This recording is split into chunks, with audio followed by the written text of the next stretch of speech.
Beruchim haboim. Welcome everyone. We're about to begin Be'ezras Hashem together on Daf Kuf Nun Beis Amud Aleph. 5 lines from the bottom. The Gemara continues to expound psukim from Koheles in regards to old age and Misa. Says the Gemara, V'om Rabbi Yitzchok my dichsiv. What's meant by the following verse in Koheles? Ki biyaldus v'hashachrus hovel.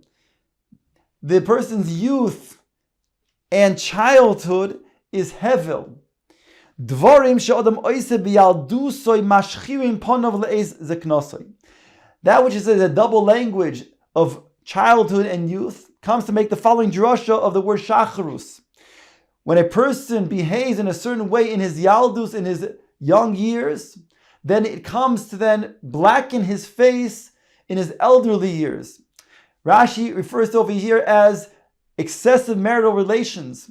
In the youth, a person doesn't recognize any difference. Only when he gets older, it's mashchirin ponov when he gets older. Says the Gemara of Yitzchok, kosher rima lameis kemachat bebosar hachai. Rabbi Yitzchok goes on to say that difficult, painful is the worm holes that the worms make in the hole of the deceased. Just like if a person would take a needle and put it into a person who's alive. Shenemar states, ach besoro alov yichov. But his basar, his flesh, upon him, he is in pain. In other words, the Mefarshim explain, even if it doesn't refer to the actual feeling of the dead body, but the neshama feels that the demise of the goof, when it gets holes in it by the worm, it pains the nefesh. Rav Chizda says, Nafshay shel odom misabeles alov kol shiva. The pain of the nefesh refers over here as well, that the first 7 days after the person passes away, that nefesh is misabeles over the deceased.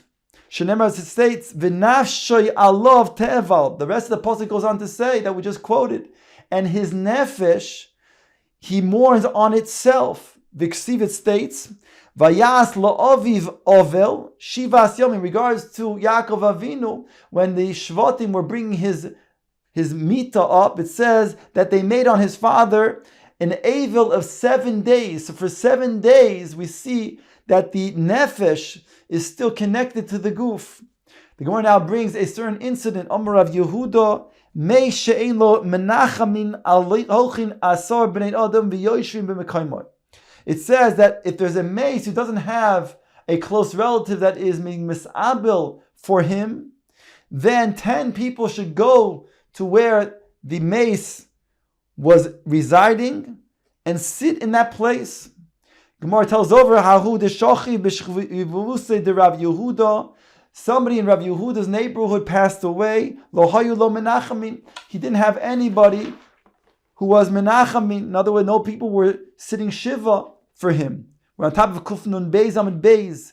Kol yoyma hava dova Rav Yehuda be'asara v'yasbe d'beduchte. Each day of this first 7 days, Rav Yehuda would bring 10 people to sit in that place. La'achar shiva yamim. After they would sit and they would speak and console. Ischaze le bechilmei de Rav Yehuda v'omar le. Then the deceased came to Rav Yehuda in a dream and he said to him the following: Tanuach daitcha shanachta es daiti. May your own das be at ease, because you eased my own das. Or Rabbi Abahu, says the Gemara, Vaiter kol she'oimim b'fnei hameis yodeya ad yodeya kol she'oimim b'fnei hameis yodeya ad sheyisosem hagoylel. He says over here, whatever is stated before the mace is known by the mace until the goylel is covered, until this casket is covered. Says the Gemara, Pligi b'Rab Chia v'Rab Shimon b'Rebbe. There's a machlokes until which point does the mace still know what is said in front of him. Chad Omar ad sheyisosim hagoylel, like the opinion that we just stated. V'chad Omar ad sheyisakel habosar. Whereas the other one says a much longer period of time, until the flesh begins to decompose Man de Omer Achis Akela Basar. The one who says that he still knows what's said in front of him until his basar is decomposing. Dirshu has a pasuk. Ach besara alav yichav v'nafsho alav te'ovil. Like we stated the pasuk we see before. But his flesh is in pain on itself, and his nefesh is mourning itself. Man the Omer Ashi Sasim Hagoylel, the one who says that he knows what's said in front of him only until the casket is closed. Dirshu says, Vayashuv ha'orfar al ha'aretz kishahaya, that the ofar, the dust, returns to the land, to the ground, as it was.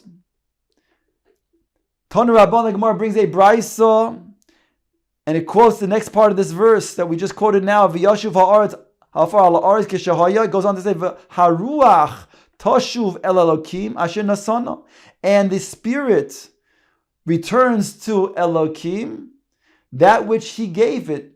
The additional words asher nasana, that which he gave it. The Gemara now darshins tnei loi, give to him. It means to give to Elokim. Kemo shenasna lecha b'tahara af ata b'tahara. Just like HaKadosh Baruch Hu, he gave you that neshama b'tahara. Return that neshama also in a state of tahara. Mashal melech basar vadam shecholak bigdei malchus la'avodov. It's a mashal of a king who gave clothing to his servants. Pikchin shebohen kiplum v'hinichum bekufsa. The wise servants, they took those clothes, they folded them, they put them away. Tifshim. The foolish servants, they took those clothes and they started working with those clothes. In other words, they were getting in them dirty. After some time, the king, he wanted those clothing back. The wise servants returned them well pressed. The foolish servants, they returned them when they were dirty. This is a mashal to that which the neshama was given to the person. So a good servant, he's careful not to do averos with that neshama, to sully it and make it dirty. And therefore, when it's time to be recalled, he's able to give it pressed, clean. Whereas the foolish servant, he doesn't put it away. That means he does sins with that neshama. He gets it dirty. When he returns it to the melech, he's returning it dirtied. Somach HaMelech likras pikhin. The king rejoices for the wise servants. V'kaas likras tifshim. And he's upset, he's angry at those foolish ones. Al pichim omar, in regards to the wise ones, it's stated, Yenasnu kli la'oitzar. They will give the kli to the oitzar, referring to the neshama, will then go to the kisei hakavod. Mitachas kisei hakavod will be held over there. Vehem yelchu lebateim lesholim. Ve'al tivshim omar, in regards to the foolish ones, it's stated, kli yenasnu lekayves. That neshama has to go to the laundromat, referring to Gehinnom, where they use different types of detergents to get out all of the soils, the dirt that's inside the neshama, to clean it before it can go down to Olam Haba afterwards.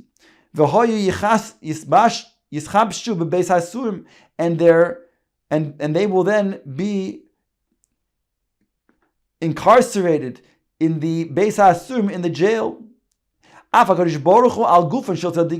regards to the bodies of the tzaddikim, it states, Yavoy Shalom, Yanuchu Al Mishkevoisom, that they will go in peace, and they will lie on their beds, on their couches. Val Nishmasan, who in regards to the neshama of the tzaddikim, it stated, V'hoisa nefesh adoini tzrua b'tzura chayim, that the nefesh of adoini is going to be bound up with the bounds of life, the eternal type of living. Al guf and shoyim, who are in contrast, the guf of the shoyim, it states, Ein shalom, he has no peace. Omar Hashem le'reshoyim. Val nishmasen, who in regards to the neshama, it states, Ve'es nefesh oivecha yikla'ena b'toich kafa kela. The neshama is going to be slung by a slingshot. That means it's not going to have any peace. It's going to be thrown. Some learn that means to say it's not going to then be able to then remain, but it's going to have to come back into this world as a reincarnation, a Gilgul Neshama, until it makes a tikkun.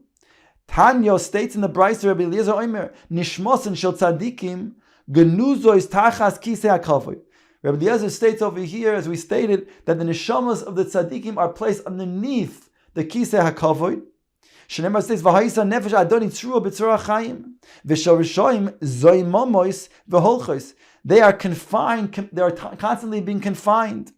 Umalach echad oimer b'seif ha'olam, umalach echad oimer b'seif ha'olam. One malach is on one end of the world, while the other malach is on the other end. Umekali nishmos and zilazeh, and they are slingshotting the neshama one to the other. Shneimar states, "V'es nefesh oivecha yikla'eno b'seif kaf hakela."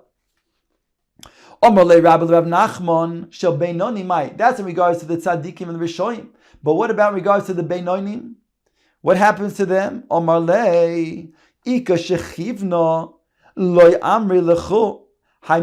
Had I passed away, I would not be able to tell you this. But this is what Shmuel had said. These and those, both the rishoyim and the beinonim, are given over to the malach of doime. It's a certain type of spiritual entity. And it says over here, this malach, which is a memuna al the ruchois, halalu yesh lehem manoyach. These have manoyach, these have rest, referring to the beinonim. Halalu ein lehem manoyach. The rishonim, they do not have composed, they don't have reposed the manoyach. Omar le Rav Mari. Rav Mari said the following statement: Asidin tzadikim dahavu afro. In the future, even the bodies of the tzadikim are going to become dust. Dirshu states, "Vayashuv ha'ofar al haaretz," and their bodies will return to the aretz, as the dust will return to the aretz. Kishahaya nhanhu kipuloi. The Gemara tells us the following incident: when there were diggers, the havu kaflei ba'arod Rav Nachman, who were digging in the ground in the vicinity of Rav Nachman. Nochar behu Rav Achoy bar Yoshayo. There was a person who already had passed away years before, and now was goyer to the ones who dug in that area. That means he was in his grave, and he was nochar behu. He snorted at them. They went and they told this over to Rav Nachman, that there's somebody in the grave who had this reaction to them. Nochar ben Gavra also. This ben Gavra, this person in the grave, he snorted at us. So Rav Nachman said to this person who was in the grave, Man nihu mar. Who are you? So he said, Ano Achoy bar Yoshaya. I am Achai, the son of Yoshaya. He said to him, V'lav Omar Rav Mari asidi tzadikim dahavu afro. Didn't Rav Mari say that the tzadikim also will then go back there and be turned into ofar in their grave? Umanu Mari. He says, who is Mari? Delo yadanale. I don't know who he is, and therefore I don't have to listen to what he is saying. So Rav Nachman said to him, V'ha kroksiv. But it's a verse. Vayashuv ha'ofar al aretz kishahaya. And the body will return its dust to the land as it was. Omarle. So this body, this Achai bar Yashaya, he says to Rav Nachman, the Akriyach Koheles, the one who taught you the verses in Koheles, Loi Akroyach Mishlei. He did not teach you Mishlei apparently. It stays in Mishlei, Urkav Atzamos Kina. And the bones will decay because of Kina. Komisha Yesh Lo Kina Beliboy Atzmoisa Markivim. Anybody who has Kina jealousy, so his bones decay. Kosha Ein Lo Kina Beliboy Ein Atzmoisa Markivim. But a person does not have jealousy in his heart, so he does not decompose. His bones remain intact. Geshasha, it says Rav Nachman felt him. Chazia de'is be'mashasha. He felt that he has substance. Omarle. So he turns to this this deceased Rav Achai Bar Yoshaya, and he says to him, Leiku Mar Legabe Deves, may you should come into the house. Or Marle, he says to him, Golis Adaitech Dafilu Nivilo Karis. Not only do you not learn Koheles and Mishlei right, but you didn't even hear the Nevi'im and didn't learn the Pesukim in the Nevi'im. Dirshu, it states, V'yadatem Ki ani Hashem befischi es kivor seichem. You will know, Hashem says, when I will open up the kvarim, meaning until that point of Tchias HaMesim, a dead person not allowed to then rise. Or Malay, he says to him, but it says in the Pasuk, Ki offer ato va'el offer toshuv, that you are offer referring to Adam HaRishon, and so to his descendants, and you'll return as dust. Or Malay, hahu sho achas kodim tchias HaMesim. That is one moment before Tchias HaMesim.